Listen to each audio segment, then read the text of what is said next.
bahwa CCTV harus diputar semuanya. Nah, ini kan menarik ya kan? Kalau diputar semuanya, mau mematahkan keterangan siapapun, berarti yang terpatahkan oleh CCTV itu berbohong. Ya kan? Memberikan keterangan bohong, memberikan keterangan palsu. Oke teman-teman, selamat sore dimanapun berada. Pada hari ini saya kedatangan tamu netizen pemerhati tentang masalah kasus Subang ini yang sudah kita ikuti bersama dari tahun 2021 sampai 2024 yang akhirnya yaitu ada sebuah atau dua terpidana dan juga 4 tersangka lainnya. Baik, mungkin ini saya juga kaget. Tadi ini seorang netizen dari Majalengka itu datang ya, dan ingin pertama silaturahmi dan yang kedua ingin bertanya juga. Dan mungkin nanti beliau yang akan bertanya. Ya, terima kasih yang sudah mampir ke studio Subang Hijau ya, atau base camp saya seperti itu. Baik, gimana kabarnya nih? Wah, luar biasa. Jam berapa tadi dari Majalengka? Ada jam 12 ya? Iya. Oh, jam 12. Oke, silakan apa yang mau ditanyakan seperti itu?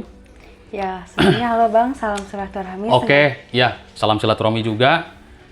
Silahkan. Ya, sengaja saya main ke Subang. Yang pertama ingin bersilaturahmi. Wah, luar biasa ya. Yang pertama ingin silaturahmi, ya. Dan teman-teman ya, mohon maaf, jadi beliau ini tidak mau di kamera. Jadi beliau ini di belakang layar. Tepatnya beliau ini dari kota Majalengka. Seperti itu, dekat ya. Oke, apa yang ditanyakannya? Ya, yang kedua ingin bertanya berkaitan kasus yang saya ikuti dari dulu. Pertanyaannya, sudah sampai manakah Bang? Oke ya, sudah sampai manakah ya? Waktu kemarin saya mengikuti dan mungkin Ibu juga mengikuti dan teman-teman juga mengikuti dari tahun 2021.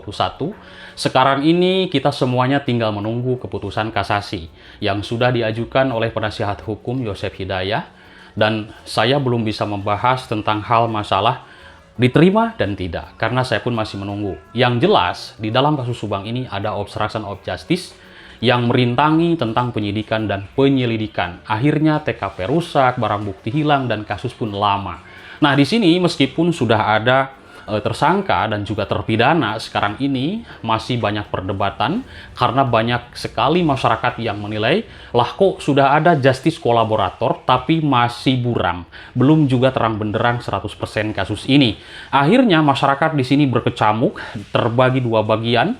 Ada yang percaya bahwa keterangan Danu itu benar, ada juga yang sama sekali tidak percaya. Ada juga yang percaya benar-benar Pak Yosef adalah dalang dan pelaku, ada juga yang sama sekali tidak. Ini terbelah menjadi dua bagian yang saya simak di publik. Begitu Bu ya? Nah, mungkin Ibu sudah mengetahui kan dari tahun 2021 ya? Dulu ya? Oke. Iya. Nah, ini luar biasa nih teman-teman. Dari Majalengka silaturahmi ke Subang ya. Kebetulan tadi kan saya ini menampilkan nomor telepon di YouTube, jadi ada ya di profil saya. Jadi ada yang WhatsApp, ada yang nelpon, seperti itu.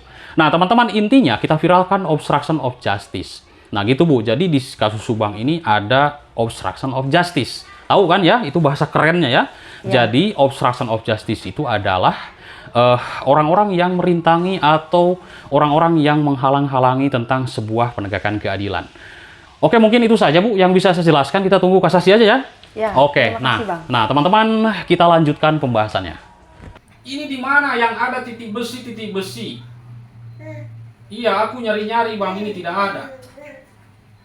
Oh, yang ada rumput-rumput itu Bang ya? Oke lah, iya. Ya udah Abang di sini lah ya. Halo teman-teman, selamat sore dimanapun berada. Bagaimana kabar kalian? Tentunya selalu baik dan juga sehat teman-teman. Saya masih mengikuti perjalanan tentang masalah kasus Subang ini sampai tuntas. Entah kapan tuntasnya kita belum tahu. Yang jelas sekarang kita masyarakat masih menunggu, yaitu bagaimana nanti keputusan kasasi yang diajukan oleh penasihat hukum dari Yosef Hidayah. Apakah akan menang dan tidak? Saya belum bisa membahas hal itu karena saya pun masih menunggu. Nah, teman-teman tadi menyimak di YouTube-nya Bang Freddy Sudaryanto yang intens sekali mengikuti dan juga membahas kasus ini, bahwa di situ ada sebuah tayangan dari Bang RD Lau, yang dulu Bang RD ini adalah penasihat hukum dari Pak Dedi. Pak Dedi ini adalah mantan bendahara. Namun tadi saya menyimak sudah cabut kuasa dari RD Lau ini. Tentunya memang ini sangat kaget juga ya, karena keterangan dari RD Lau ini tidak mengetahui akan pencabutan kuasa tersebut. Tapi Ya, saya menyikapi segala sesuatu hal apapun dalam menyikapi kasus ini atau mengikuti dengan positif. Silahkan, mau membahas dari sisi manapun, saya berprinsip itu bebas. Mau membahas dari sisi kanan, kiri, atas bawah, yang penting jangan saling menghujat, kita sama-sama bersatu.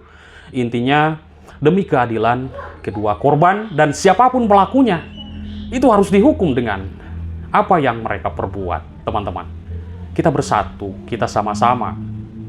Tidak saling dukung-mendukung. Siapapun pelakunya harus sikat habis, kan seperti itu. Intinya sekarang kita masyarakat yang sudah mengetahui fakta persidangan, dan ini masih banyak perdebatan. Dan kadang saya pun berpikir bahwa di persidangan itu saya tidak melihat apa yang dikatakan dari saksi-saksi, terutama tentang masalah CCTV. Nah, CCTV jok motor hanya diputar sebentar. CCTV yang lainnya yang dikatakan ada 55 titik CCTV yang sudah dideteksi atau mungkin juga diambil, itu tidak diputar di persidangan. Dan saksi-saksi pun yang sudah hadir kita ketahui di publik begitu banyak sekali, ada yang tidak dihadirkan. Ini menjadi tanda tanya besar publik, masyarakat kita semuanya, dan persidangan menjadi perdebatan meskipun sekarang ini sudah ada 2 terpidana dan 4 tersangka. Nah, 4 itu adalah berikut Pak Taryono ya, yang sudah dikatakan menjadi tersangka terkait dugaan obstruction of justice, mungkin pengerusakan tempat kejadian perkara, penghilangan barang bukti, dan masih banyak lagi.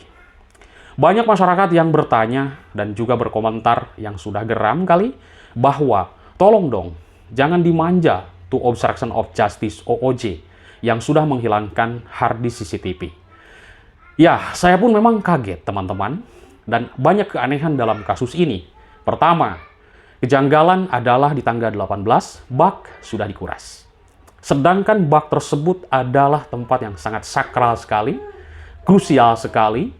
Itu berada di sebuah kamar mandi tempat kejadian perkara, yang mana di situ ada sebuah keterangan kedua korban diguyur atau dibasuh ya, maksudnya dengan air, atau dimasukkan ke bak, entah bagaimanapun caranya mereka untuk menghilangkan jejak. Yang jelas mereka sibuk malam itu untuk menyelamatkan diri mereka, para pelaku ini. Nah, sekarang obstruction of justice, tentunya kita penasaran.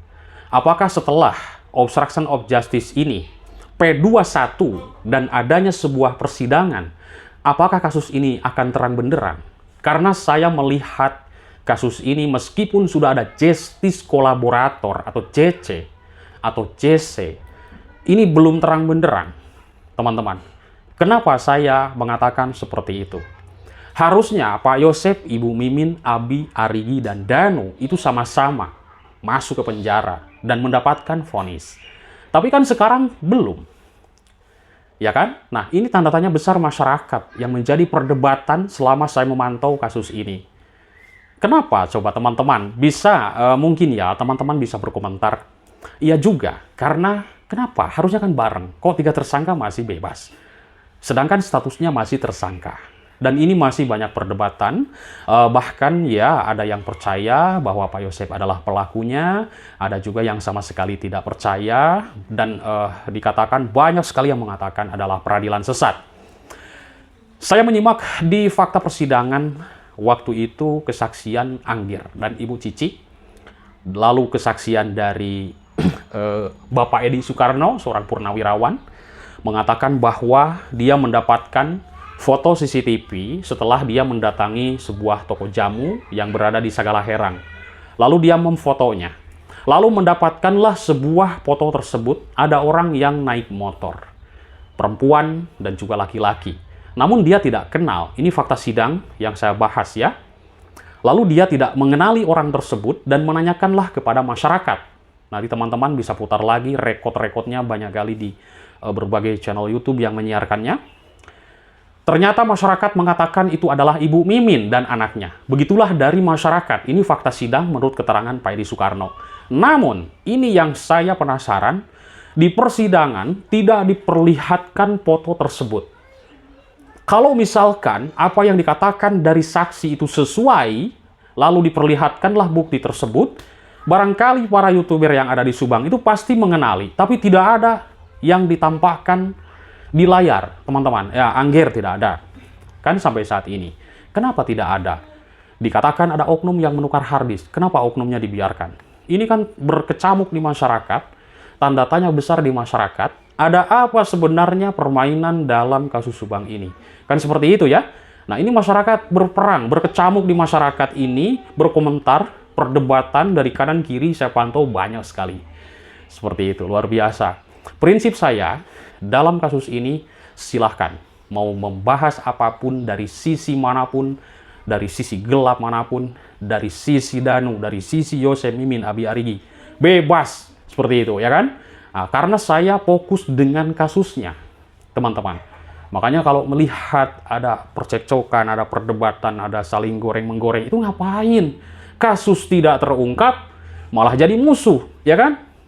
Namanya juga dengan YouTuber itu mari kita bersatu.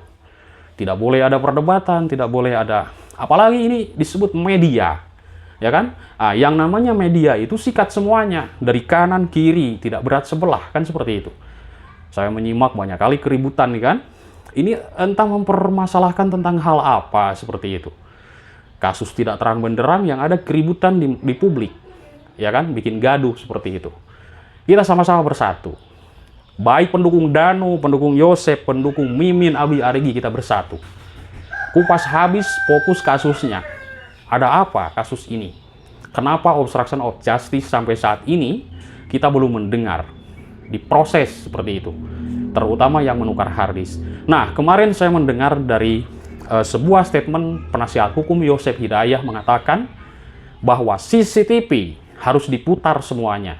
Nah, ini kan menarik ya kan? Kalau diputar semuanya, mau mematahkan keterangan siapapun, berarti yang terpatahkan oleh CCTV itu berbohong. Ya kan? Memberikan keterangan bohong, memberikan keterangan palsu untuk membohongi penyidik. Nah, ini teman-teman, ada konsekuensinya. Ya kan, seperti itu. Saya tidak melihat CCTV Angger diputar.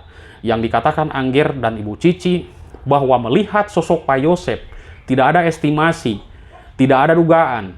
Langsung menyebutkan melihat Pak Yosep di pagi hari jam 5.30 keluar dari parkiran 2 orang, yang satu tidak kenal, tapi ciri-cirinya sudah disebutkan. Sedangkan setelah diteliti, CCTV tersebut sudah dijelaskan bahwa di malam hari itu tidak berwarna, kalau di siang hari berwarna. Nah, ini kan agak malam ya, agak gelap. Pakai baju apakah sebenarnya? Apakah putih? Apakah merah? Kalau hitam putih, warna merah pun jadi putih, teman-teman. Atau warna celana pun pasti hitam ya, seperti itu. Biasanya kalau hitam putih seperti itu. Ini tidak jelas sampai saat ini bagaimana kejelasan CCTV Angger, toko jok motor, toko jamu, toko konter Arigi, toko rumah Ibu Harun, lalu di Bundaran ada di Jalan Cagak, CCTV Polsek, CCTV banyak sekali di situ, CCTV pencucian mobil, Alfamart, dan itu masih banyak CCTV sepanjang jalur Ciseti. Itu harus diputar semuanya. Begitulah yang dikatakan dari Bu Sylvia Sumbarto kemarin, penasihat hukum Yosep yang baru. Ini kan menarik. Kalau diputar semuanya, mau mematahkan siapapun keterangannya, ya itulah kebenaran, ya kan? CCTV adalah itu merupakan scientific atau digital forensik yang akan membuktikan pergerakan-pergerakan dari tanggal 16, 17 sampai 18, 19 kan seperti itu ya. Oke teman-teman, nanti kita lanjutkan kembali pembahasannya. Intinya kita mari bersatu untuk memviralkan kasus ini sampai tuntas. Terima kasih, selamat sore. Bye-bye.